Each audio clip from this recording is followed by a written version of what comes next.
Au mariage de ma sœur, mon père m'a frappé avec un présentoir à gâteau solide après que j'ai refusé de donner ma maison de 450 000 $. Je m'appelle Isabella et j'ai 30 ans. En grandissant, je n'ai pas mis longtemps à réaliser que dans ma famille, l'amour et l'attention n'étaient pas donnés de façon égale. Dès le moment où ma sœur cadette, Doris, est née, c'était comme si toute la maison avait changé son orbite autour d'elle. Elle était l'enfant prodige, celle avec le sourire éblouissant, le petit rire doux, la parfaite petite princesse. Tout le monde l'adorait. Moi, j'étais juste là. Je me souviens vivement de mon 5e anniversaire. J'avais demandé un kit scientifique, excitée d'explorer les mystères du monde. Quand le jour est arrivé, j'ai déballé mon cadeau avec des mains tremblantes, seulement pour trouver une robe rose à froufrou à l'intérieur. Ma mère, Martha, a applaudi de joie. « Maintenant tu peux être aussi belle que Doris », a-t-elle dit, sans remarquer comment mon excitation s'effondrait en déception. Albert, mon père, m'a à peine regardé avant de tourner toute son attention vers Doris, qui tournoyait dans sa robe assortie comme une petite ballerine. Ce schéma est devenu ma réalité. Chaque fois que Doris accomplissait quelque chose, même quelque chose de petit, comme réciter un poème ou gagner un simple concours d'art, nos parents organisaient des célébrations, lui achetaient des cadeaux et affichèrent des photos partout dans la maison. Quand j'ai remporté la première place à la foire scientifique de l'État à 12 ans, j'ai reçu un tiède « Bon travail, gamine ». Avant que la conversation ne revienne rapidement au prochain récital de danse de Doris à l'école, je me suis enfouie dans les livres et les projets scientifiques, aspirant à la validation que je ne pouvais jamais trouver à la maison. Chaque certificat, chaque médaille, chaque honneur que j'ai gagné a accumulé de la poussière dans un coin oublié du salon, tandis que les trophées de danse de Doris brillaient fièrement sur l'étagère principale. J'ai appris très tôt que dans les yeux de mes parents, l'amour était conditionnel et je ne remplissais pas les conditions. Doris était la fille de rêve qu'ils avaient toujours voulu, charmante, pétillante et facile à exhiber devant les voisins. J'étais l'ombre maladroite et studieuse en arrière-plan, toujours trop silencieuse, trop sérieuse, trop invisible. Pourtant, je n'ai jamais abandonné. Au fond de moi brûlait un feu, une croyance obstinée et inébranlable qu'un jour je prouverais ma valeur. Pas pour leurs applaudissements, pas pour leur amour, mais pour moi-même. Et ce jour viendrait plus tôt que quiconque ne l'avait prévu. Le jour où je suis partie pour l'université a été le premier vrai goût de liberté que j'ai jamais eu. Je me souviens encore de me tenir dans l'embrasure de la porte, mes sacs emballés et mon cœur battant, tandis qu'Albert me donnait un signe de tête distrait et que Martha me disait « Ne perds pas trop de temps sur les livres. Tu devras t'installer. Bientôt. » Je les ai ignorés. L'université a été une révélation. Dans les salles de classe et les laboratoires, je n'étais plus invisible. Ma passion pour la biochimie et les sciences environnementales n'était pas bizarre. Elle était respectée. Pour la première fois, mon dévouement ouvrait des portes plutôt que de les claquer. Bourse d'études, stages, bourse de recherche. J'ai poursuivi chaque opportunité et les saisis à deux mains. Alors que d'autres étudiants passèrent leur week-end à faire la fête, je passais les miens dans des laboratoires de recherche et des bibliothèques. Mon travail acharné a porté ses fruits lorsque j'ai obtenu mon diplôme en tête de ma classe, décrochant un poste dans une prestigieuse entreprise de biotechnologie avant même d'avoir mon diplôme en main. Le salaire n'était pas exorbitant, mais c'était suffisant. Suffisant pour commencer à construire la vie dont j'avais toujours rêvé. Une vie où je n'avais pas à me diminuer pour répondre aux attentes de quelqu'un d'autre. J'ai vécu frugalement, économisant chaque prime, chaque augmentation, chaque dollar supplémentaire. Je ne me suis pas offert de vêtements de créateur, de voitures de luxe ou de vacances somptueuses. J'avais un objectif en tête. L'indépendance. Une maison à moi. À l'âge de 29 ans, après des années de sacrifice et de discipline, j'ai finalement réussi. J'ai acheté une belle maison de 2 chambres pour 450 000 $, dans un quartier calme et charmant. Elle n'était pas immense, mais elle était parfaite. Cuisine moderne, salon confortable, un petit jardin à l'arrière, où j'imaginais lire des livres par les après-midi ensoleillés. Chaque coin de cette maison représentait une partie de moi. Mes luttes, mes réalisations, mes rêves. Quand j'ai parlé de mon achat à mes parents, j'espérais, peut-être naïvement, un éclair de fierté. Mais fidèles à eux-mêmes, ils l'ont ignoré. Martha a à peine réagi, plus intéressée à me dire comment Doris venait de remporter un concours de beauté locale. Albert m'a adressé un demi-sourire et a murmuré « C'est une grande maison pour une seule personne, tu ne trouves pas ?» Leurs mots ont fait mal, mais pas assez pour ternir mon bonheur. Pour une fois, je ne cherchais pas leur approbation. J'avais construit cette vie pour moi-même, et rien, pensais-je, ne pourrait me l'enlever. J'avais tort. Le mariage de Doris. avait été le sujet de conversation de la famille pendant des mois. Martha était entrée en mode planification d'événements, obsédée par chaque petit détail. Les fleurs, le traiteur, les essayages de robes. Albert se tenait fièrement à ses côtés, prêt à présenter leur fille parfaite au monde. J'y ai assisté. Bien sûr, malgré tout, je croyais encore à l'importance de se montrer aux événements familiaux, même si je me sentais souvent comme une étrangère dans ma propre lignée. Le lieu du mariage était magnifique. Une salle élégante, décorée, d'ivoire et d'or. Des guirlandes de lumière féerique scintillaient au-dessus de nos têtes, et une musique douce jouait depuis des haut-parleurs cachés. Les invités bourdonnaient d'excitation, riant, se mêlant, sirotant du champagne. Tout le monde semblait enveloppé dans la magie de la soirée. Alors que je me tenais près de la table des rafraîchissements, observant les célébrations, je ne pouvais m'empêcher de ressentir une douleur douce, amère. Il ne faisait aucun doute que cette journée était consacrée à Doris, à son début de conte de fées, à l'image parfaite qu'Albert et Martha avaient toujours imaginée. Peter, le fiancé de Doris, semblait assez gentil. Il avait un sourire timide et des manières douces, et il traitait tout le monde avec respect. Dans une autre vie, j'aurais même pu l'apprécier comme beau-frère. J'avais offert à Doris un cadeau réfléchi, un médaillon ancien avec une inscription sur les nouveaux voyages et l'amour. Ce n'était pas extravagant, mais c'était personnel. Un morceau de mon cœur offert silencieusement. Personne n'en a fait grand cas, bien sûr. C'était juste moi, après tout. La cérémonie n'avait pas encore commencé. Les invités arrivaient encore, bavardant, profitant des amuse-gueules. Doris voltigeait autour de la salle, rayonnante de bonheur, sa robe de satin blanc traînant élégamment derrière elle. Je suis restée près des marges, souriant quand c'était nécessaire, me fondant dans le décor comme je l'avais toujours fait. Mais il y avait un malaise sous la surface, une tension dans l'air, une lueur étrange dans les yeux de Martha chaque fois qu'elle me regardait. Je ne le savais pas encore, mais la soirée qui devait être une célébration allait bientôt se transformer en quelque chose de complètement différent. Quelque chose de laid, quelque chose d'inoubliable. Je sirotais un verre d'eau pétillante près de l'entrée quand Martha m'a fait signe avec un sourire excessivement doux. Albert se tenait à côté d'elle, les mains jointes derrière son dos, l'air étrangement formel. « Isabella, ma chérie, nous avons besoin d'un mot rapide, » a dit Martha, son ton imprégné de cette douceur acérée familière qui me faisait toujours nouer l'estomac. Je les ai suivis à quelques pas de la foule principale, vers un coin plus calme de la salle, où la musique s'estompait en un bourdonnement lointain. Peter parlait avec sa famille à proximité, inconscient de la tension qui se formait. Martha s'est penchée en premier, sa voix basse mais urgente. « C'est une journée si spéciale pour Doris. Tout a été parfait jusqu'à présent, n'est-ce pas? » J'ai hoché lentement la tête, incertaine de là où cela allait. Albert s'est éclairci la gorge, échangeant un regard avec Martha avant de parler. « Il y a quelque chose à quoi ta mère et moi avons pensé. Quelque chose d'important pour l'avenir de cette nouvelle famille. » Je me suis redressée, le malaise grandissant. « Tu as maintenant cette belle maison, » a dit Martha, ses yeux brillants non pas d'affection mais de calcul. « Et tu es célibataire. Tu n'as pas vraiment besoin de tout cet espace. » J'ai cligné des yeux, les mots tombant lourdement, leur sens prenant forme lentement. Albert a fait un pas en avant, souriant, comme s'il m'offrait une grande opportunité. « Nous pensons que ce serait le cadeau de mariage parfait si tu donnais ta maison à Doris et Peter. » Pendant un moment, le monde est devenu silencieux autour de moi. Le tintement des verres, le doux rire des invités. Tout s'est transformé en bruit blanc. « Vous êtes sérieux ?» ai-je finalement demandé, ma voix tendue. « Bien sûr, » a dit Martha, comme si c'était la chose la plus naturelle du monde. « C'est ton devoir en tant que sa sœur. La famille aide la famille. » Mes mains se sont serrées en poings à mes côtés. J'ai pensé aux années de sacrifice, aux nuits solitaires à faire des heures supplémentaires, à me refuser des vacances, des luxes, même des conforts simples, tout pour acheter cette maison, ma réalisation. J'ai secoué lentement la tête, sentant le feu monter en moi. « Non », ai-je dit fermement. « Je ne donne ma maison à personne. » Le sourire de Martha est tombé. Ses yeux ont brillé de quelque chose de plus sombre, la déception se transformant en fureur. La mâchoire d'Albert s'est serrée. Avant que je puisse faire un pas en arrière, avant même que je puisse me préparer à la tempête, Albert a bougé et tout a changé. La main d'Albert a bougé si vite qu'au début, je n'ai même pas réalisé ce qu'il faisait. Dans un mouvement furieux, il a saisi le lourd présentoir à gâteaux en métal de la table de dessert à proximité, le même présentoir élégant qui avait tenu le gâteau de fiançailles de Doris quelques instants auparavant. Sans un mot, sans une once d'hésitation, il l'a balancé vers moi. Le métal a frappé le côté de ma tête avec un craquement écœurant.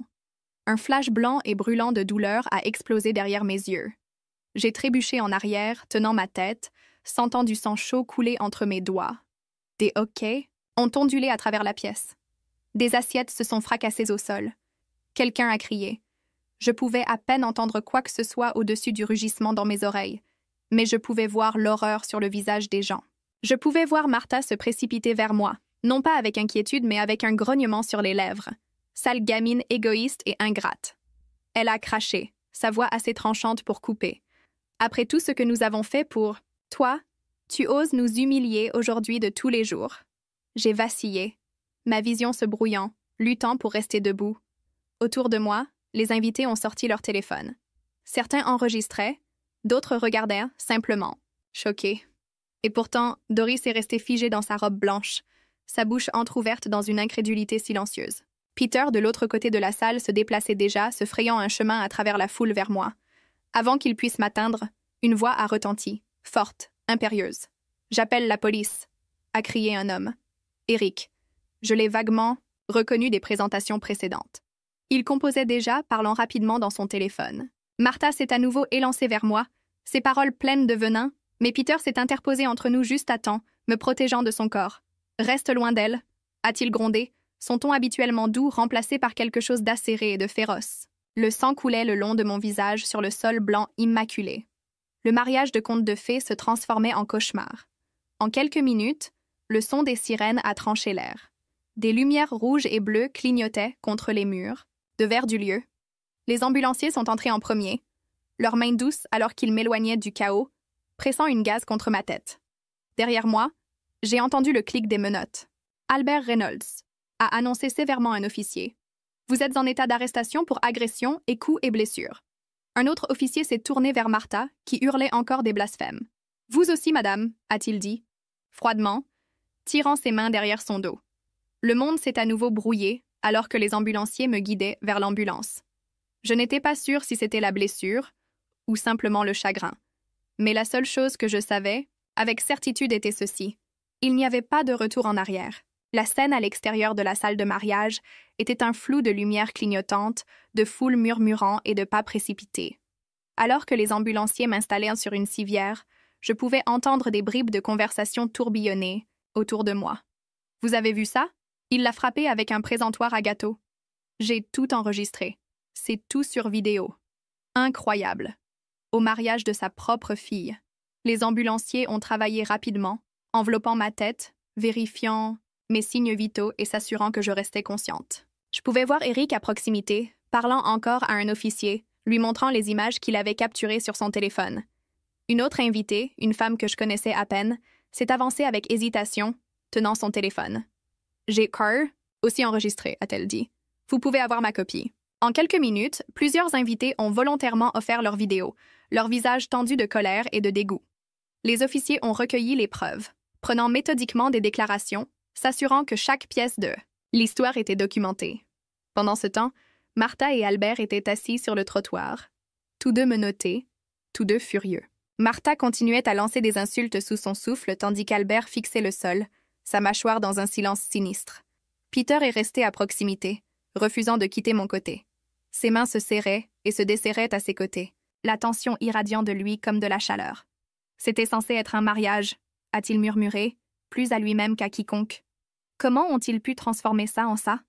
Un des officiers s'est approché doucement de moi. « Mademoiselle Reynolds, nous aurons besoin d'une déclaration complète une fois que vous vous sentirez mieux. Pour l'instant, nous traitons cela comme une agression grave. » J'ai faiblement hoché la tête, la douleur dans ma tête pulsant avec chaque battement de mon cœur. Alors qu'ils me chargèrent dans l'ambulance, j'ai aperçu Doris debout à l'entrée de la salle. Sa robe de mariée était toujours immaculée, mais son visage était froissé de désespoir. Les parents de Peter se tenaient à côté d'elle, bras croisés, leur visage sombre de fureur. Je pouvais le voir, les fissures se formant, les conséquences commençant au moment où les portes de l'ambulance se sont fermées derrière moi. Me scellant loin du chaos, j'ai réalisé que ce n'était pas seulement la fin d'un mariage. C'était le début d'un règlement de compte. Alors que l'ambulance s'éloignait à toute vitesse, m'emmenant vers l'hôpital, la dévastation que j'avais laissée derrière moi à la salle de mariage continuait à se dérouler à l'intérieur du lieu. L'atmosphère autrefois joyeuse s'était aigrie au-delà de toute réparation. Les invités murmuraient en groupe, certains rassemblant leurs affaires en silence, d'autres secouant la tête d'incrédulité. Personne ne dansait plus.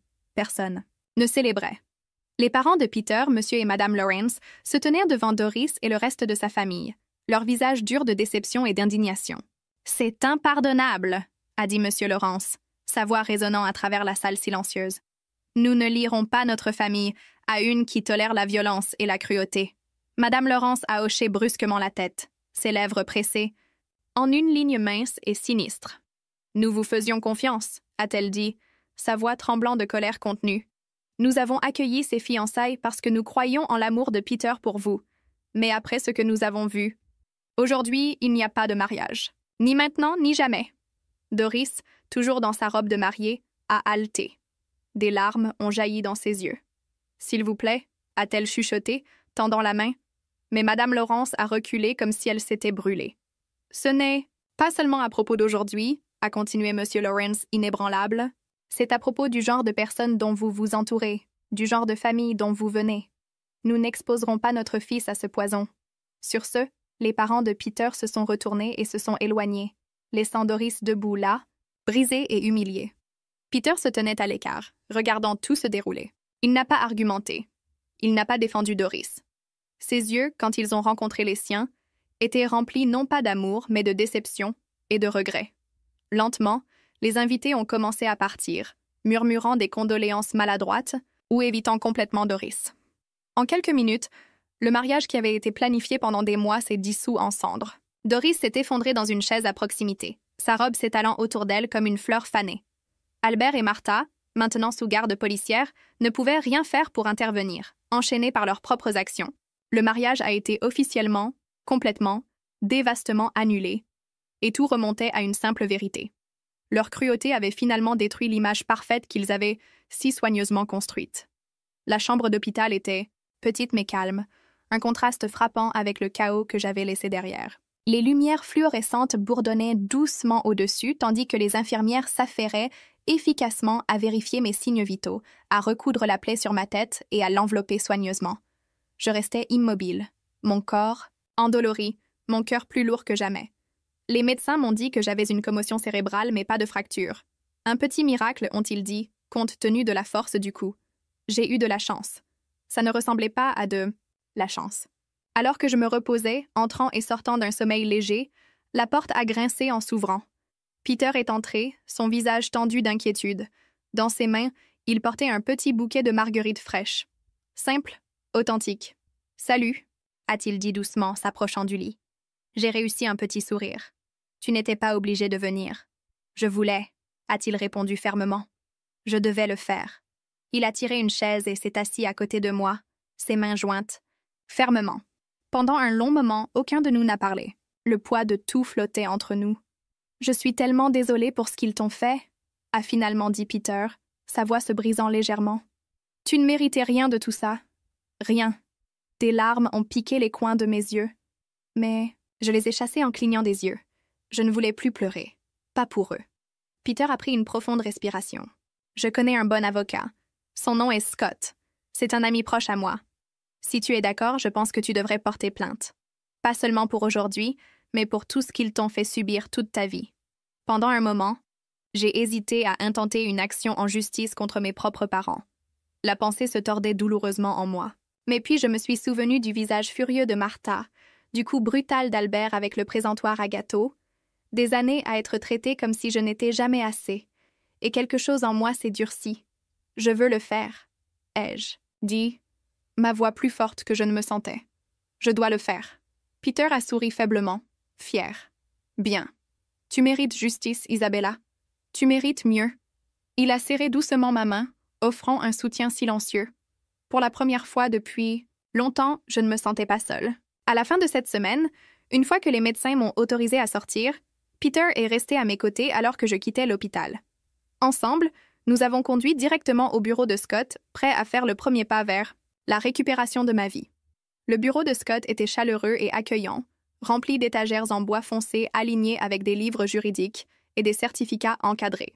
Pourtant, malgré le décor réconfortant, mes mains tremblaient légèrement alors que je signais les papiers. « Ce ne sera pas facile », a averti Scott, faisant glisser doucement les documents vers moi. Mais avec les preuves que nous avons, les vidéos, les déclarations des témoins, tu as un dossier très solide. Peter était assis à côté de moi, sa présence constante et rassurante. J'ai regardé le gros dossier sur le bureau de Scott.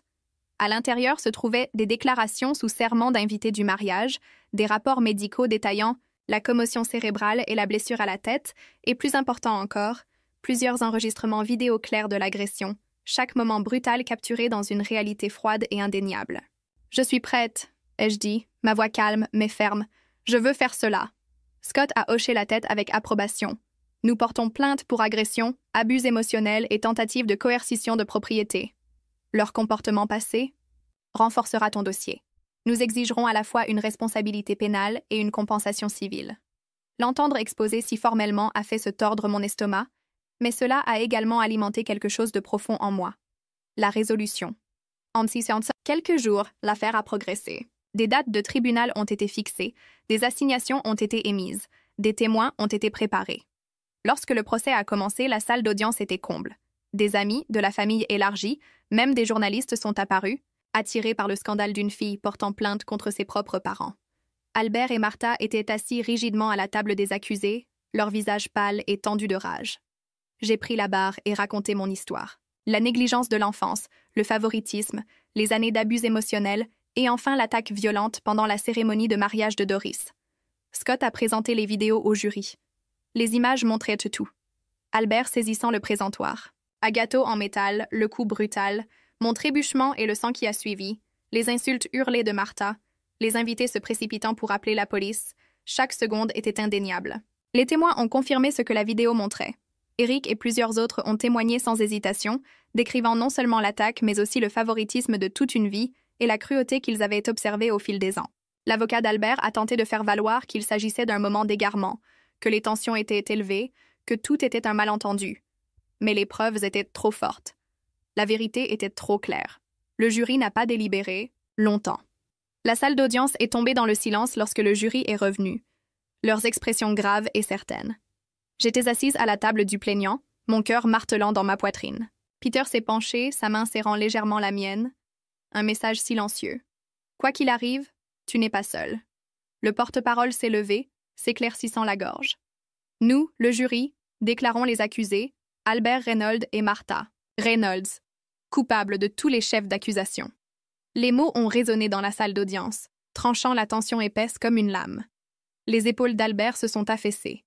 Martha a poussé un cri aigu, sa main agrippant le bord de la table pour se soutenir. Pour une fois, il ne pouvait pas s'en sortir par des mots.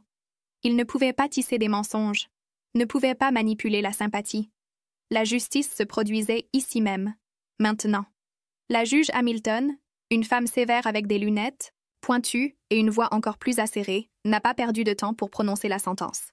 À la lumière des preuves accablantes présentées, a-t-elle dit, sa voix froide et ferme, et compte tenu des dommages émotionnels durables infligés à la plaignante, je condamne par la présente Albert Reynolds et Martha Reynolds, chacun, à 8 ans de prison d'État sans possibilité de libération conditionnelle avant d'avoir purgé au moins 6 ans. Un halètement a ondulé parmi les spectateurs.